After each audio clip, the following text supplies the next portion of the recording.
Y entonces vamos a ver primero lo que es dentro de lo que es las lesiones macroscópicas clásicas.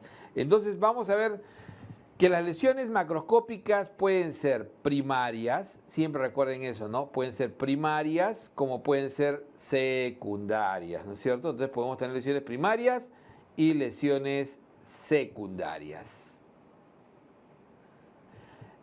Estas lesiones primarias, siempre recordar que si son sólidas, vamos a cambiarle acá,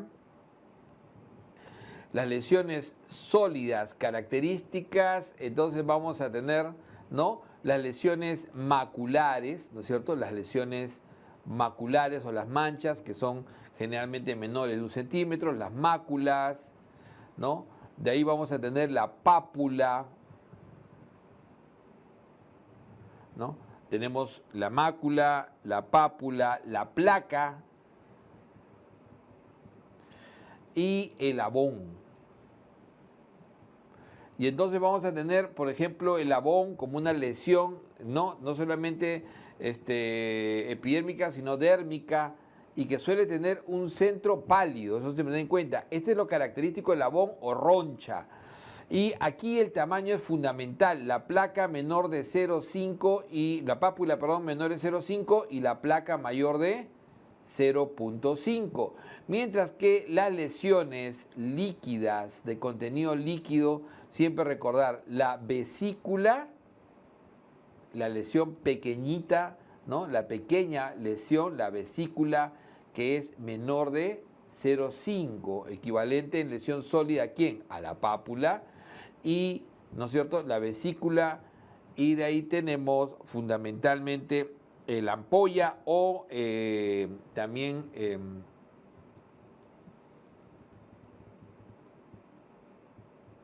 o la bula.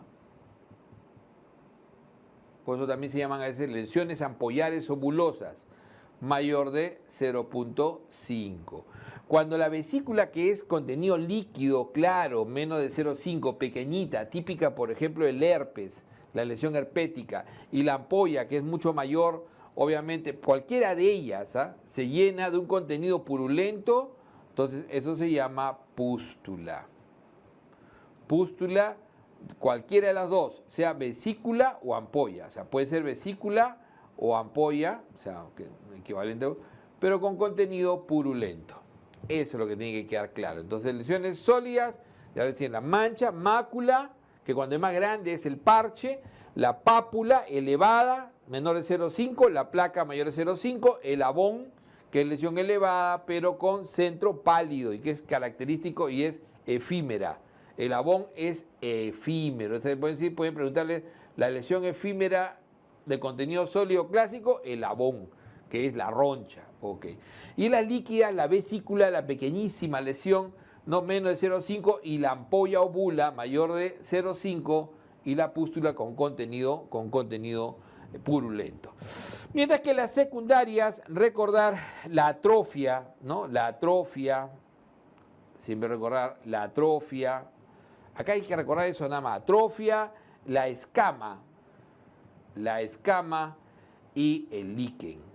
Entonces, la lesión, ¿no? El líquen característico. Entonces, eso es lo que tienen que recordar sobre todo. Además, tenemos las lesiones microscópicas.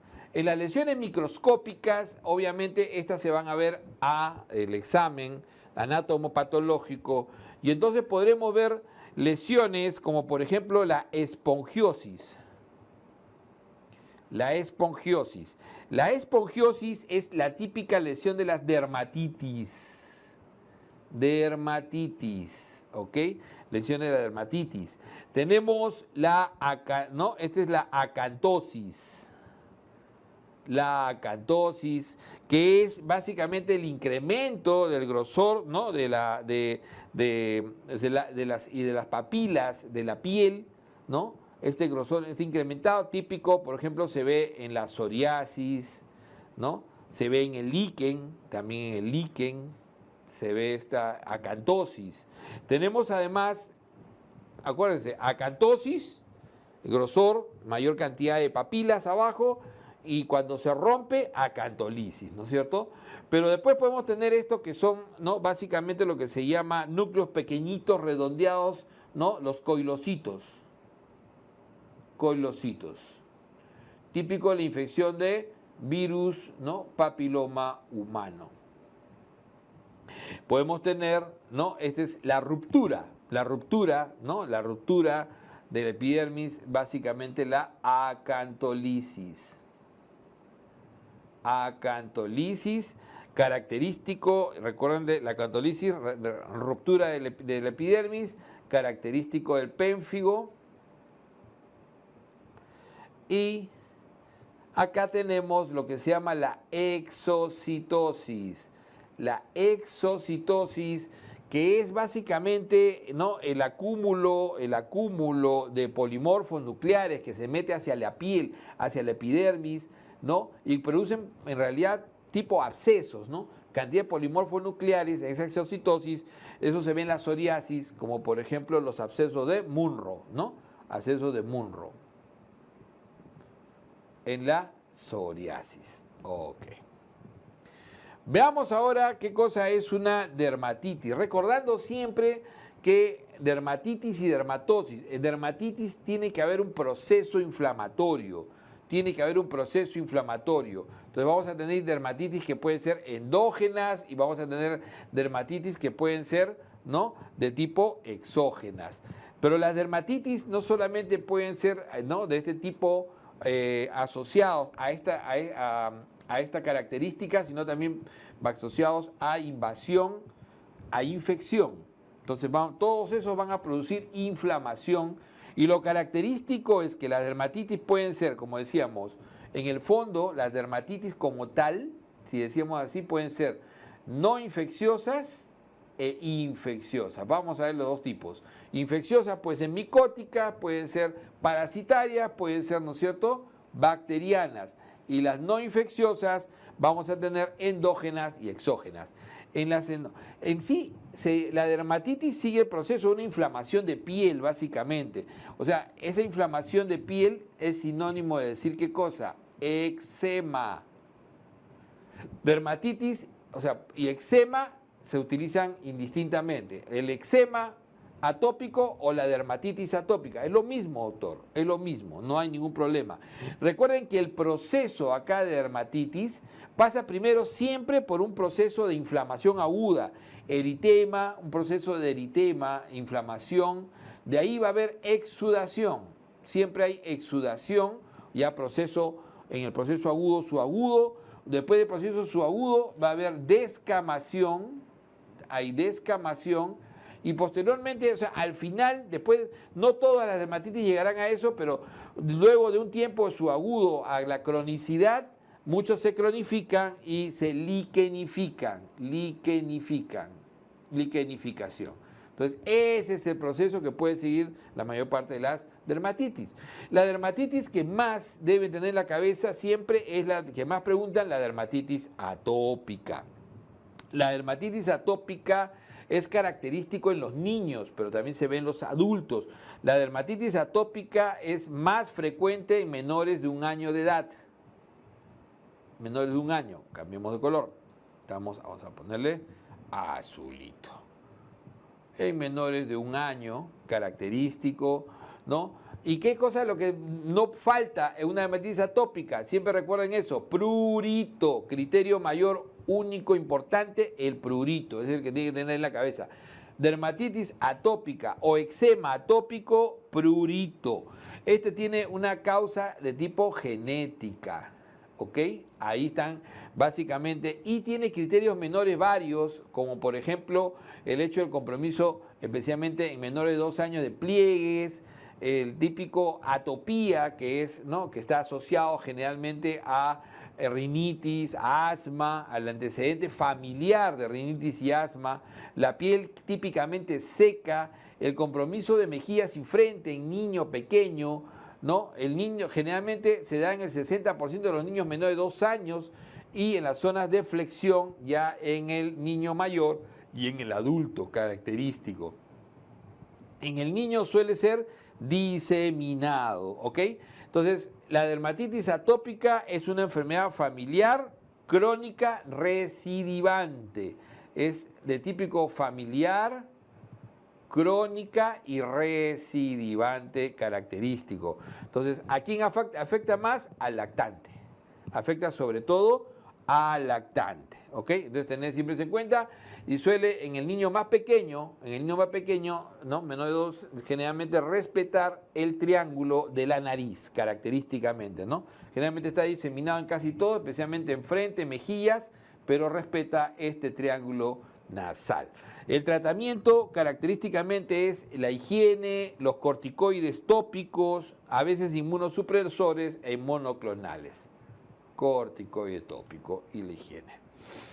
Mientras que la otra dermatitis endógena característica menos frecuente y sobre todo menos frecuente, más leve, mucho más leve, que incluso suele ser asintomático en porque el niño no tiene molestias. Acá la dermatitis, el eczema atópico, el prurito es intenso, prurito, acá no hay prurito, es muy raro y es más frecuente en menores de un mes.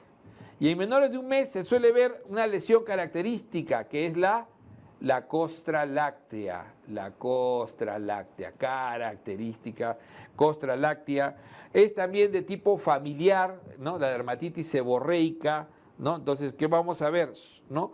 Placas, ¿no? Placas descamativas clásicas, ¿no? La dermatitis seborreica y en zonas seborreicas. ¿Cuáles son las zonas seborreicas?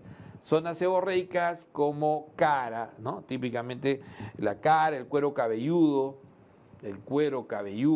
¿no? Como vemos acá, especialmente en el neonato. A diferencia de la atópica, tiende a ser más pequeños, o sea, generalmente en neonato, ¿no? Esto suele presentarse en neonato, en el neonato. Entonces, la cara, el cuero cabelludo, el tronco y sobre todo el pecho y hombros, ¿no? El pecho y los hombros. Igual el tratamiento corticoide. Característico.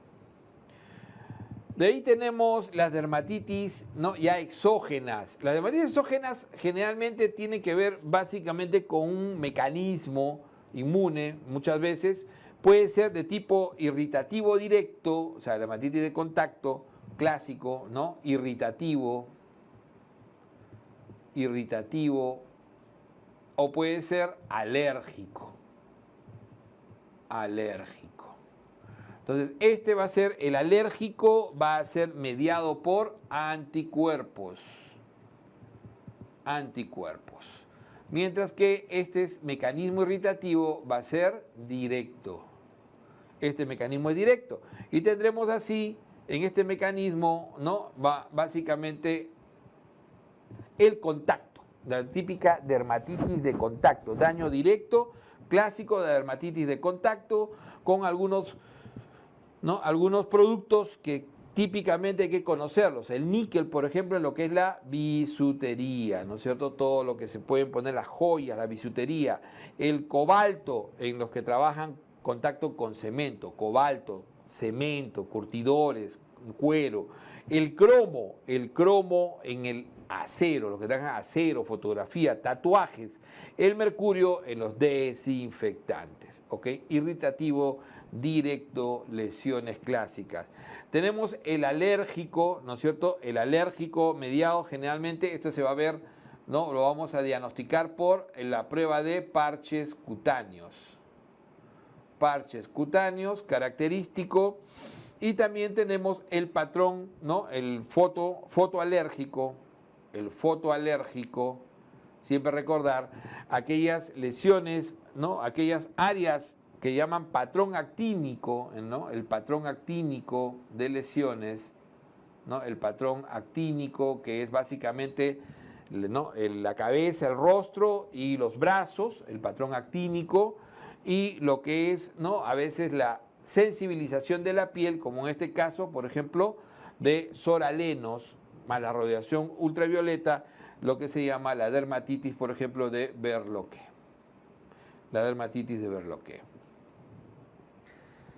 Veamos ahora las dermatitis infecciosas. Entonces, en la dermatitis infecciosa es importantísimo poder definir, ¿no?, dónde se produce, ¿no?, y el tipo. O sea, vamos a ver micóticas, parasitarias y bacterianas. Primero las micóticas, que son las más características. Entonces, siempre recordar, a nivel córneo, a nivel solamente del estrato córneo, miren, en el estrato córneo, ahí nomás están lo que es la pitiriasis versicolor, ¿ok? La pitiriasis versicolor. Recordar siempre la pitiriasis versicolor a nivel córneo y lúcido. Este es el estrato lúcido, que ya saben que usted que es palmas y plantas, pero más raro, y fundamentalmente el estrato córneo con lesiones hipocrómicas o discrómicas que no producen más que descamación, ¿ok? Es asintomático y la pitiriasis versicolor producido por la Malassezia furfur, ¿no es cierto? La Malassezia furfur es básicamente en zonas seborreicas, De ahí vamos a tener las otras micosis, ¿no?, que siguen siendo, estas las llamamos micosis superficial, y vamos a ver ahora las micosis cutáneas. Las micosis cutáneas van a comprometer, ¿no?, incluso hasta el estrato espinoso, ¿Por qué? Porque van a producir por eso irritación, y van a producir inflamación, van a producir lo que realmente es la dermatitis, el eczema. Es un eczema micótico, va a producir inflamación. ¿Quién va a actuar acá? Las células de Langerhans, ¿no? Estrato espinoso. Entonces, ¿no?, sobre todo actúan sobre el estrato granuloso y va a activar en el estrato espinoso a las células de Langerhans. Y entonces ahí vamos a tener lo que se llaman, ¿no?, fundamentalmente las tiñas. Siempre recordar eso, las tiñas. Y entonces veamos, en las tiñas vamos a tener la tiña corporis, en el cuerpo, la tiña corporis, característico. Aquí vamos a tener los trichofitones, trichofitón rubrum. Entonces, este es trichofitón rubrum, el fundamental. Casi todos son trichofitón rubrum, en la uña, en el cuerpo, ¿no es cierto? Y también en el pie, en el pedis, ¿no? Mientras que el microsporum va a ser importante a nivel de tiña capitis. Entonces, trichofitón rubrum en el corporis, que es importante, que tiene generalmente una lesión, como ven acá, periférica o circinada. Por eso se le llama también herpes circinado, ¿no? Términos, ¿no? Si te dicen qué cosa es el herpes circinado, el herpes circinado es la tiña corporis, que suelen ser lesiones únicas. Trichofitón rubrum, tratamiento tópico. Acuérdense que son azoles. Tratamiento tópico, azoles. De ahí vamos a tener, ¿no es cierto?, la tiña capitis. Vamos con otro color. La tiña capitis. La tiña capitis, característico, miren siempre, ¿no?, tenerlo en cuenta, de la unguis. La tiña capitis, característicamente, vamos a tener lesiones inflamatorias y no inflamatorias, y eso es importante. La tiña capitis pueden ser lesiones inflamatorias y no inflamatorias. Es más frecuente en niños, y ahí la lesión suele ser inflamatoria, lo que se llama el Kerion de Celso. Entonces, la lesión inflamatoria va a producir costra, puede ser pus, y ahí alopecia definitiva, y ahí se produce el Kerion de Celso.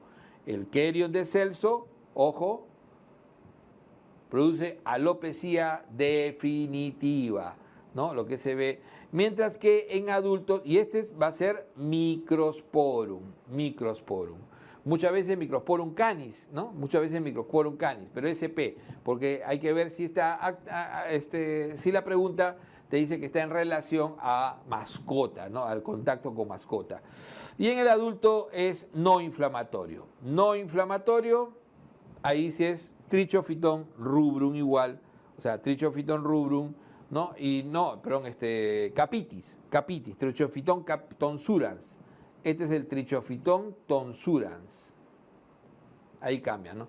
Microsporum cuando es inflamatorio y Trichophyton tonsurans, ¿no? En el clásico no inflamatorio del adulto. El tratamiento de elección, ahí también cambia, vamos a ponerlo con su mismo color, ahí sí es bioral. Si estos eran tópicos, ¿no es cierto? Actuosos, este es oral, bioral, ¿ok? Este es bioral, Griseofulvina o terbinafina. De ahí vamos a tener la tiña unguis. La tiña unguis, característico, la tiña unguis, ¿no? Que suele hacer la lesión distal, empieza distal, ¿no? Empieza siempre la tiña unguis, empieza, ahí tengo la uña ahí, empieza siempre distal. También tratamiento por vía oral. También será terbinafina.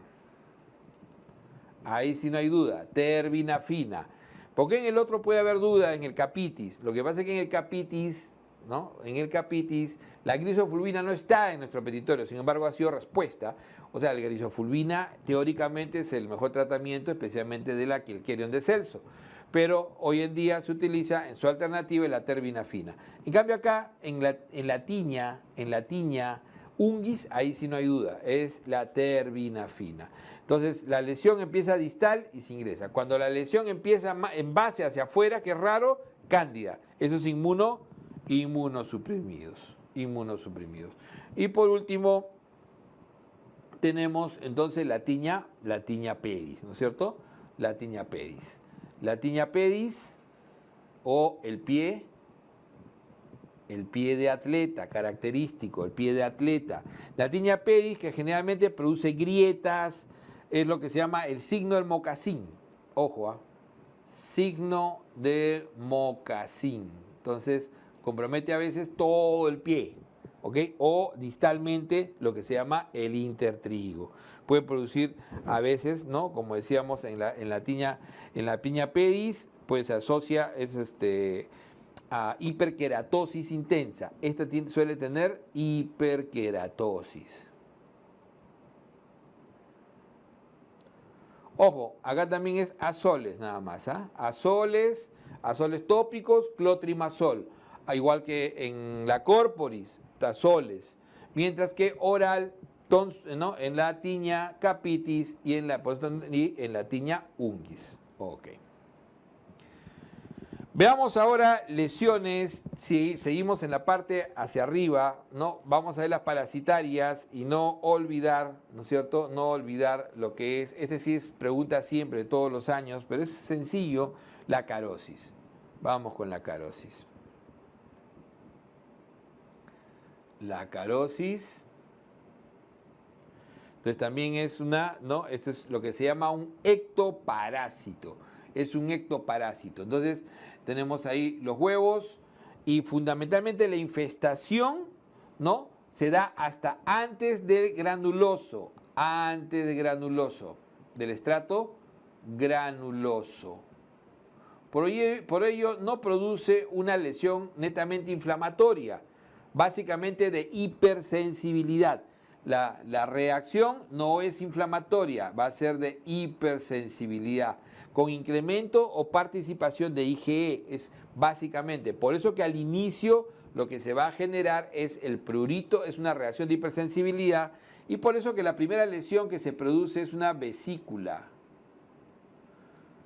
por hipersensibilidad, ¿ok? Una vesícula que va a terminar produciéndose en las zonas más calientes, las características zonas que vamos a tener nosotros, ¿no es cierto? En los pliegues, en las axilas, en las nalgas, alrededor del periné, entonces en todas esas zonas, en las muñecas. Entonces esas pequeñas vesículas van a generar después la pápula perlada, la pápula característica, y esa pápula generará después el surco acarino. Acuérdense, el surco acarino es tardío, no es temprano, no es constante, pero es patognomónico. ¿No? ¿Cuál es el surco acarino? Es la lesión patognomónica.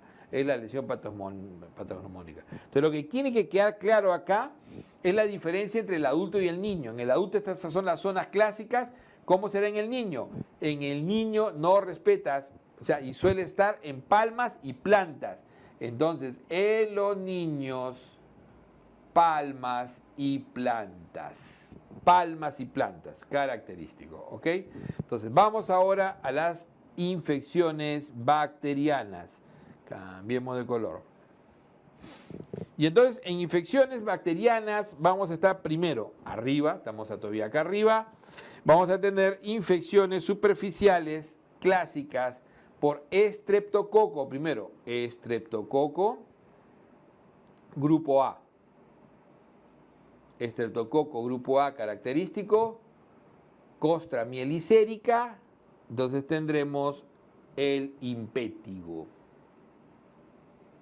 Impétigo, por estreptococo. Tratamiento tópico, mupirocina, ¿ok? Típicas lesiones periorales o también en miembros inferiores. Tratamiento tópico es superficial, la típica costra mielicérica. Superficial también, estafilococo. El estafilococo me producirá también un impétigo, pero ¿qué tipo de impétigo? El impétigo ampollar.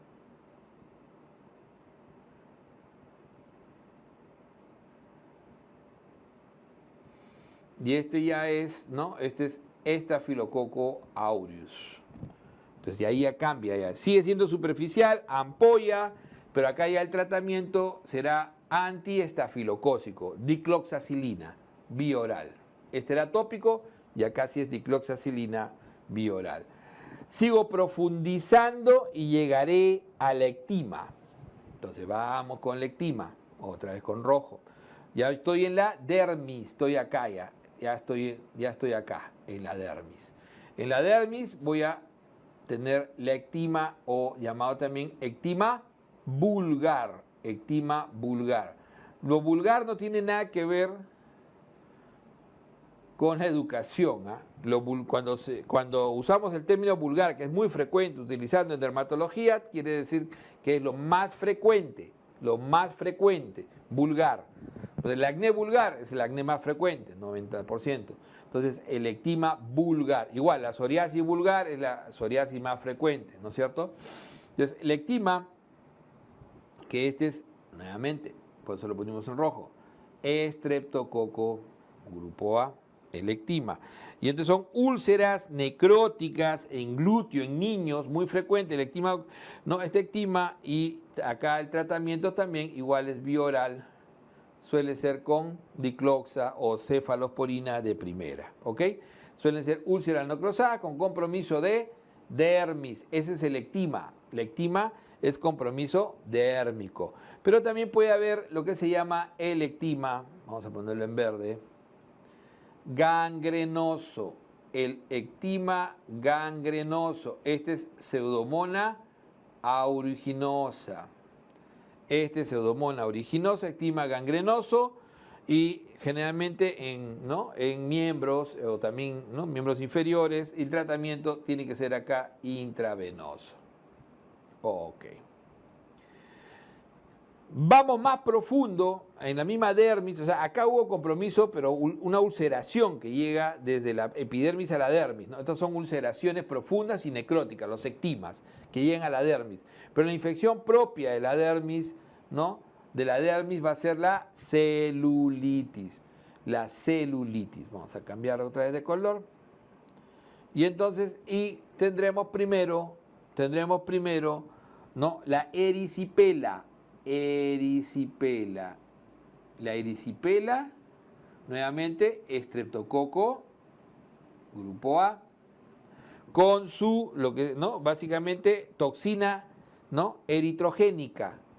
Entonces, el estreptococo con su toxina eritrogénica producirá la erisipela, fiebre, Fiebre, tratamiento también intravenoso. Y tendremos también la celulitis, estafilo. Entonces, la celulitis, Estafilococo aureus, tratamiento parenteral, igual cefalosporina de primera elección o incluso penicilina en algunos casos. Por último, de las infecciones dérmicas, no olvidarnos, aunque ya esto casi no se ve o no lo van a ver, ¿no? El micobacterio tuberculoso puede producir infecciones. Recuerden que el Mycobacterium leprae en adultos, en la selva, una enfermedad que afecta sobre todo macrófagos. Vamos a tener la tipo, vamos a ponerlo en color negro, mejor, vamos con el negro. La lepra tuberculoide, que sobre todo compromete piel, no piel y nervios periféricos, que es la menos severa, la tuberculoide, respuesta linfática adecuada de los linfocitos, buena respuesta de macrófagos, tratamiento con dapsona y rifampicina. Y tenemos la otra que es la lepra lepromatosa, la lepra lepromatosa que es la severa. Lepromatosa, que es la severa, y que produce más que todo esa lesión en rostro, o llamada facies leonina, ¿no? Leonina. La facies leonina, los lepromas, compromiso visceral, ¿no? Compromiso visceral, requerirá tratamiento con dapsona, rifampicina y clofazimina. No olvidarse, lepra lepromatosa. Vamos ahora a esta segunda parte ya, la mayoría son menos preguntados, pero está entre ellas el acné, que es fundamental, ¿ok? Que es de los más preguntados. Entonces, preguntas clásicas acá, vamos viendo, preguntas clásicas, vamos a tener, por ejemplo, la psoriasis. La psoriasis es una enfermedad, ¿no? Es una enfermedad eritematoescamativa. Eso es lo primero que tiene que quedar claro. Es una enfermedad eritematoescamativa que genera básicamente placas, ¿no? Descamativas de base eritematosa. ¿Cómo se le llama al signo clásico para demostrar las escamas? El signo de la bujía. El signo de la bujía. Y entonces vamos a generar con el método de raspado de Brock, así se llama el método de raspado de Brock, vamos a obtener al final, después de un raspado, ¿no? Un raspado de la lesión, de la placa, vamos a obtener lo que se llama el signo de Auspitz, que es el sangrado o rocío hemorrágico, signo de Auspitz. Entonces, el signo característico. Y entonces de esa manera vamos a ver lesiones clásicas, como por ejemplo estos son los abscesos de Munro, ¿no? Que es una lesión exocitótica, exocitosis, ¿se acuerdan? Que habíamos visto en las lesiones microscópicas, exocitosis. Entonces la psoriasis son placas eritematoescamativas que se dan, tienen una prevalencia, ¿no? Va desde los niños hasta los adultos, que van entre 0,9 hasta 8%. Se calcula en promedio 2% de la población mundial tiene psoriasis. La más común, ¿no? La más común es la vulgar. Obviamente, ¿no? En las zonas, ¿no? En las zonas extensoras clásicas, la placa, ven ustedes, con esa descamación plateada superficial característica, ¿ok? Característica, esa lesión plateada. En gotas, esta en gotas es asociada a infección estreptocócica. Niños, en gotas, niños, ¿no? Posinfección estreptocócica. Característico en gotas. La eritrodérmica, que es la más severa, severa. De ahí tenemos, por ejemplo, la artropática. Más o menos un 20% de los pacientes pueden desarrollar, de los pacientes con psoriasis, lesiones artropáticas características que suelen asociarse a lesiones, ¿no? A las lesiones psoriáticas en uña, ¿no? La onicolisis y el pitting. Onicolisis y pitting, como ven acá, característico. La psoriasis artropática suele comprometer interfalángicas distales, ¿ok? interfalángicas distales. Y esto sería una oligoartropatía seronegativa, ¿no es cierto? Pero tiene psoriasis. Uy, ¿qué pasó?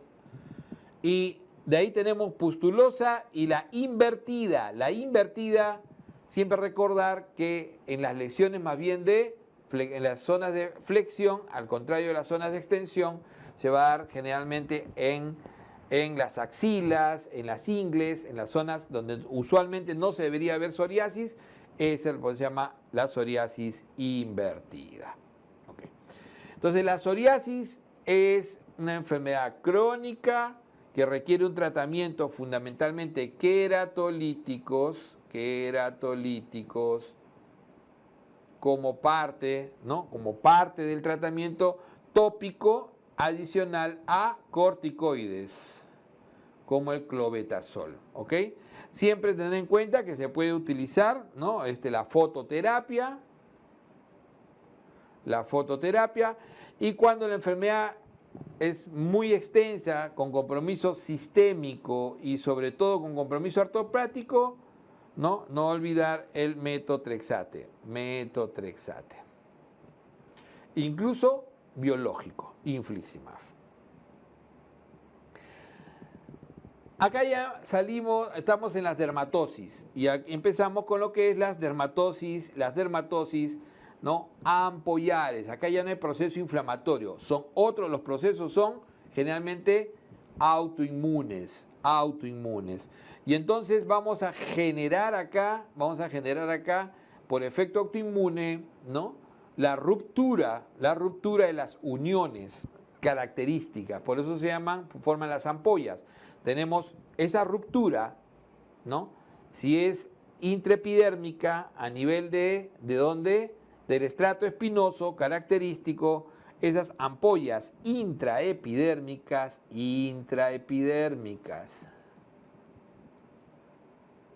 Eso es característico, recordar. ¿Por qué? Por anticuerpos, ¿no? Anticuerpos contra la desmogleína. Entonces vamos a tener anticuerpos contra la desmogleína. Y entonces, ¿qué lesión va a producir? Acantolisis. Entonces va a producir acantolisis o acantolisis, como les guste, ¿ok? Y eso va a generar, ¿qué? La ampolla o la bula. Acuérdense que son sinónimos, la ampolla, ¿ok? Y ese es el pénfigo. Entonces, vamos a tener, ¿no? Un signo que se llama, el signo de Nikolsky positivo. Vamos a tener Nikolsky, signo de Nikolsky positivo. Entonces, eso es característico. Tratamiento, obviamente, corticoide inmunosupresor para disminuir estos anticuerpos. Y el pénfigo, acuérdense que el pénfigo puede ser de muchos tipos, puede ser foliáceo, el vulgar, ya sabemos que el pénfigo vulgar es el más frecuente, el foliáceo, y en ancianos recordar el paraneoplásico. Pénfigo puede ser una lesión paraneoplásico. Y el pénfigoide son ampollas subepidérmicas. Estas son subepidérmicas. Y acá el problema es en la unión entre la dermis y la epidermis, los hemidesmosomas. Ya no es acá, es sobre los hemidesmosomas. Entonces también habrá igual anticuerpos IgE y C3, ¿no? Característicos. Y acá la lesión, el Nikolsky será, negativo. Entonces el pénfigoide. Entonces no se va a levantar, el pénfigoide es negativo. El pénfigoide más común es el pénfigoide, ¿no? El pénfigoide ampollar, ¿no? Clásico de adultos mayores. Dermatosis reactivas. Recordar que las dermatosis reactivas tienen que ver fundamentalmente con típicas infecciones, como por ejemplo el eritema figurado, ¿no? El eritema figurado o clásico, ¿no? Eritema figurado, eritema marginado, por ejemplo, los eritema figurados, como el eritema marginado de ¿quién? se ve en fiebre reumática. O también podemos ver el centrífugo en micosis, este es el centrífugo en micosis, enfermedad de Lyme, podemos ver ¿no? En cánceres, o sea, generalmente son lesiones que expresan enfermedades ¿no? de otro tipo, infecciosas o incluso, pueden ser incluso neoplásicas. Son los eritemas figurados. De ahí tenemos las reacciones, ¿no? Las reacciones toxicodérmicas, ¿no? Tenemos, ¿no? Por ejemplo, el angioedema, la urticaria, ¿no? Que son reacciones de hipersensibilidad. Siempre recordar las reacciones de hipersensibilidad mediadas por IgE, con lo que se llama típicamente la triple respuesta de Lewis. La triple respuesta de Lewis. Triple respuesta de Lewis, ¿no? Donde generalmente ¿no? es la lesión, son típicamente agudas. Para que uno hable de una urticaria como un proceso crónico, tiene que pasar 6 semanas. Recuerden siempre eso. El angioedema, que usualmente el paciente tiene adicionalmente lesiones urticariformes o urticaria adicional, y por lo general la lesión es más subcutánea. Este es el angioedema. Acá el angioedema puede ser severo, puede producir ¿no? compromiso de la vía aérea, hay que tener en cuenta eso, puede haber prurito, y puede ser, el más frecuente de todos es el heredofamiliar. El heredofamiliar, y también está el relacionado a medicamentos, especialmente AINES y IECAS. No se olviden, AINES y IECAS. Recuerden que en el tratamiento de la urticaria, fundamentalmente antihistamínicos. Y en el tratamiento del angioedema leve, también es antihistamínico, pero con compromiso de vía aérea, con estridor, epinefrina. Siempre recordar aquí la epinefrina. Reacciones más tardías de hipersensibilidad tipo 4, síndrome de Steven-Johnson, característico síndrome de Steven-Johnson, por ejemplo. Entonces son reacciones mucho más severas, que puede ir desde un 10% del Steven-Johnson clásico, ¿no? Desde un 10% hasta más de 40% en la necroiólisis epidérmico tóxica. Estos generalmente secundarios a medicamentos, o nunca olvidarse de quién, sulfas, alopurinol, como drogas muy características que nos pueden ¿no? llevar a este tipo de efectos. La paniculitis, se me quedó atrapado ahí. Recordad que la paniculitis no es un proceso infeccioso, es un proceso autoinmune generalmente, y la paniculitis, recordad que es en la hipodermis, es el proceso, ¿no? El proceso general de hipodermis, típicamente el eritema nodoso es el más frecuente de todos, y es una reacción generalmente, ¿no? Es una reacción generalmente asociada, ¿no? a infecciones como la tuberculosis o medicamentos. Y también está el eritema indurado de Bacin, que es también en tuberculosis, eritema indurado de Bacin. Veamos ahora el tema, como le decía, quizá más rendidor, no por ello difícil, es más bien un tema sencillo, que es el acné, que es básicamente la enfermedad de la unidad bulbopilosa. El acné, que es la enfermedad, la inflamación del folículo sebáceo por una mala queratinización, ¿no? Es la inflamación del folículo sebáceo. Entonces hay un mal proceso de queratinización. Típicamente se da entre los 12 y 18 años, en el 90% de los casos. Este es el acné vulgar. Vulgar, ya saben, porque es el más frecuente, básicamente. Hay otros tipos de acné que pueden ser inducidos por corticoides, el acné ¿no? Gestacional, el acné, o sea, hay otros tipos de causas. Es básicamente una alteración de la producción del sebo, donde vamos a tener etapas, ¿no? Una primera etapa, este es el folículo normal, acá tienen ¿no? La glándula sebácea, y entonces vamos a tener un primer nivel, donde el paciente, ¿cuál es la gran característica del acné? Siempre acuerden eso, es el comedón. La lesión es el comedón. Y eso es la diferencia de la rosácea. La lesión básica es el comedón. El comedón puede ser abierto, donde se oxida el sebo, entonces vamos a ver el punto negro, ¿no? Entonces este comedón abierto y comedón cerrado. En el comedón cerrado, entonces podemos generar en una segunda fase la pápula. Entonces pápula, segunda fase. En una tercera fase, la pústula. Y por último, el absceso. El nódulo quiste. Entonces, esto ya lo hace severo, clínicamente severo.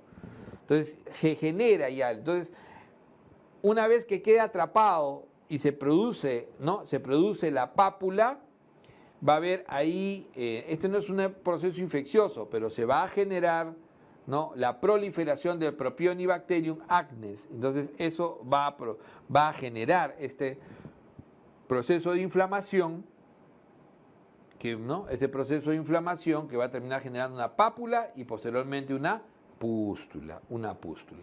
Y entonces, en un tercer, como decíamos, ya en un cuarto proceso, esto se rompe, se absceda, se produce nódulo, quiste y termina con una tremenda cicatriz. Y entonces ahí vamos a tener que nosotros tenemos inicialmente lo que es leve, el acné comedónico. El acné comedónico es leve, este es comedónico. Y el tratamiento del acné comedónico básicamente es un tratamiento tópico, fundamentalmente con peróxido de benzoilo, retinoides. Este es el peróxido, lo que se usa es el peróxido de benzoilo y los retinoides tópicos. El acné moderado, ya en la pápula pústula, o sea, donde predomina pápulas pústulas, sobre todo más pápulas que pústulas. Entonces, más pápulas que pústulas. Y aquí vamos a tener el moderado, donde el tratamiento ya se mantendrá el tópico en algunos casos, especialmente el retinoide, pero la base del tratamiento, que acá era netamente tópico, aquí va a ser con antibióticos. Y lo que se suele utilizar es tetraciclinas de segunda generación. Doxiciclina es lo que se debe usar primero. Minociclina, lo que le gusta a los dermatólogos, pero la indicación es primero doxiciclina. Doxiciclina, minociclina. Ya en el severo se suspende el antibiótico, porque el antibiótico se le dio, por ejemplo, una doxi 100 miligramos por 3 meses, acá se le suspende, no se da concomitante. Ya el paciente que hace absceso, nódulo, quiste, en forma prevalente, entonces a ese paciente que se lo catalogamos de severo, vamos a darle un retinoide sistémico y entonces ya, ¿no? Le daremos la isotretinoína. Entonces, eso es lo que se va a pasar con el manejo del acné. ¿Ok? Entonces, el acné, ¿no? El acné grave, cuando tiene predominio estas lesiones nódulo-quísticas, es un acné severo con globata. Y cuando produce fiebre y síntomas sistémicos, fulminans. La rosácea, en cambio, es una lesión acneiforme, pero no tiene comedón. Esa es una de las primeras cosas que tienen que tener en cuenta con la rosácea. No tiene comedón. Y es una lesión eritematosa típica, sobre todo un flashing facial típico de mujer, ¿no es cierto? De mujeres de edad media, 40 años, mujer. Entonces, una lesión, fundamentalmente un eritema persistente, lo que se llama la cuperosis. cuperosis, ¿ok? La cuperosis característica que se exacerba en estas zonas, ¿no? La zona malar, nasal, se exacerba con el sol, con el café, con el alcohol, ¿no? Sol, café, alcohol. Entonces produce, sin comedón, puede comprometer, puede producir blefaritis, iritis también, ¿no? Y esto se exacerba por la actividad del Demodex folliculorum. Demodex folliculorum, ¿ok? El tratamiento pasa fundamentalmente, hay que evitar vasodilatadores, evitar el café, por ejemplo, el alcohol y metronidazol tópico.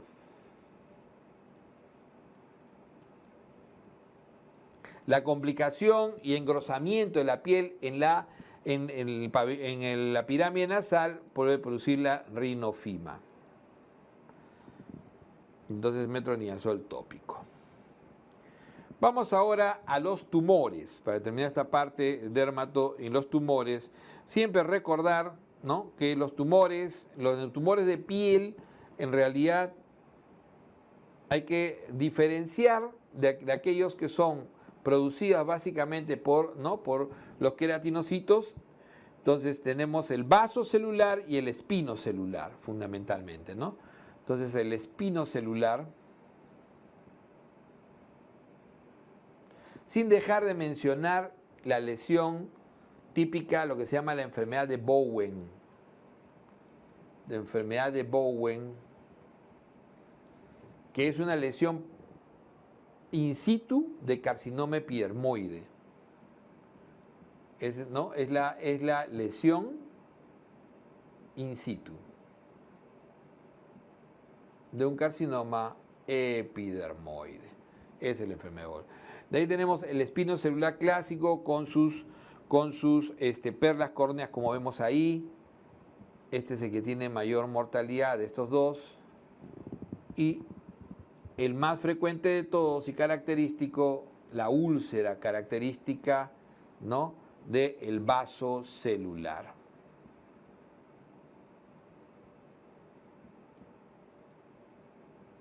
El vaso celular, ¿no? El 80% de las lesiones de piel de los tumores de cáncer de piel son vasocelulares, no va a afectar mucosas, a diferencia del espinocelular, que sí afecta mucosas.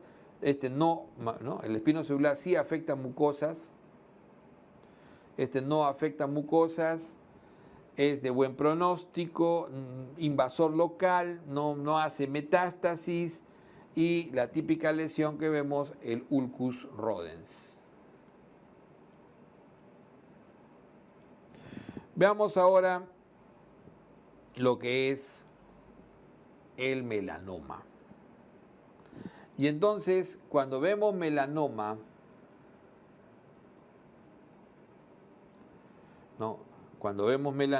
fundamentalmente tener en cuenta que la prevención del melanoma pasa fundamentalmente por la observación, aunque la evolución de los nevus, ojo que no llega ni el 20 ni el 10% de ellos llegan a generar melanoma, pero de todas maneras siempre es importante observar y hacer la observación de nevus, ¿no?, en el clásico A, B, C, D. A, B, C, D, E. Entonces, ver la asimetría, la observación de,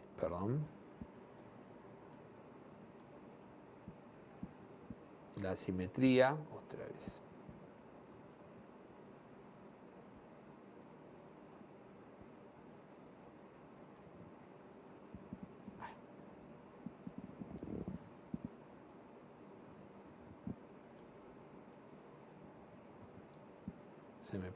Se me pegó. Ya. La asimetría, los bordes irregulares, ¿ok? La asimetría, los cambios de color, como ven acá en imagen, ¿no? Los cambios de color, el diámetro, si es menor de 6 milímetros o es mayor de 6 milímetros, mal pronóstico, y la evolución. los cambios de forma, la evolución. Entonces, A, B, C, D, E. Entonces dice A, asimetría, observación. B, bordes irregulares. C, cambios de color o múltiples colores.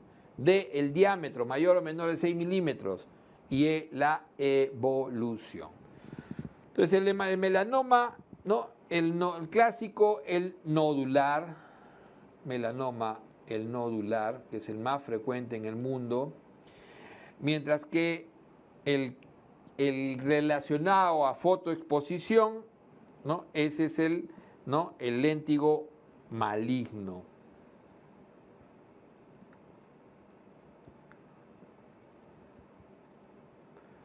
Típico de fotoexposición, ancianos.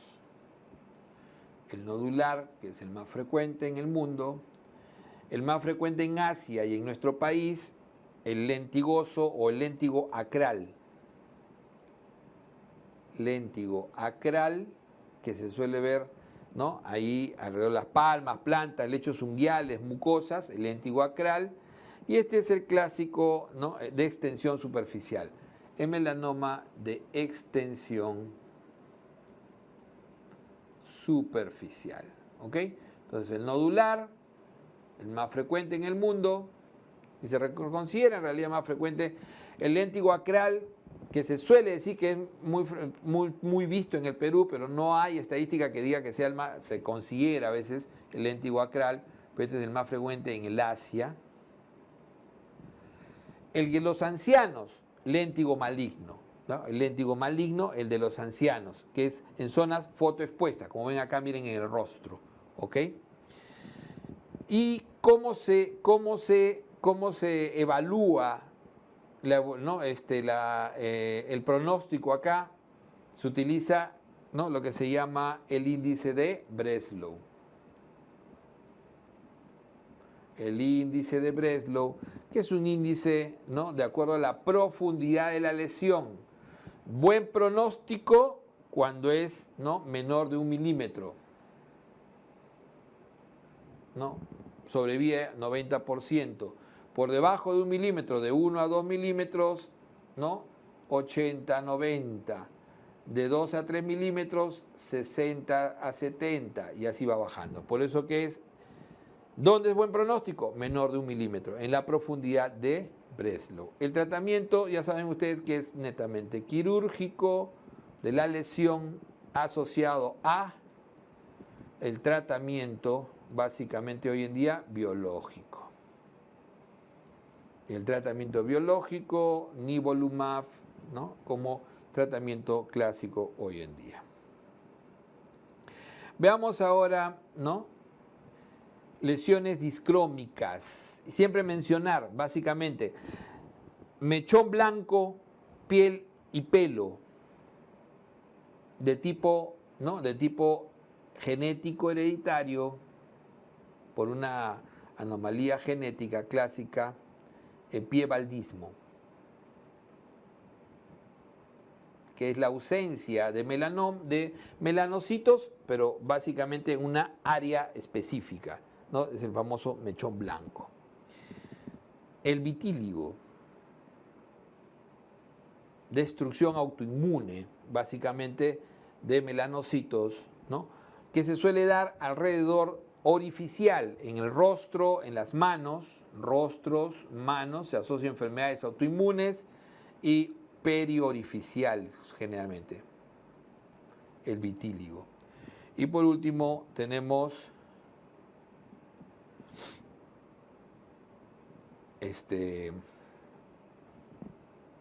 nuestro paciente con su albinismo, ¿no? Que acá fundamentalmente el problema va sobre la tirosinasa, ¿no?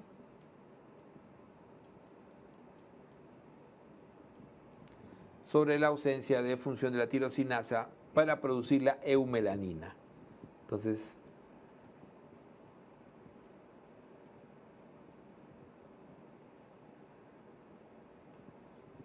el albinismo. ¿Ok? Como les decía, entonces, estos son los datitos que debemos tener en cuenta. Dermato es un capítulo complicado, un capítulo donde a veces las preguntas son muy, muy capciosas, pero hay de estas que podemos sacar con estos datos. ¿Ok?